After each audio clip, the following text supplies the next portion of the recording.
Brazilian Indians. They collaborated with the indigenous tribe, the Chavantes.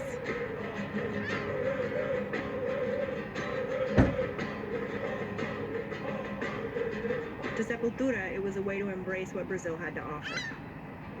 The identity with your country and those kind of like embracing the roots of your country, but not really nationalistic, not really patriotic. Brazil is full of bad stuff. There's like corruption, poverty, and crime. So we kind of like look to the other side of Brazil, the things that we were proud of it. And that's the music side, the percussion, the beauty of it. So I think this is why this record became so important. Like letting other nations, other people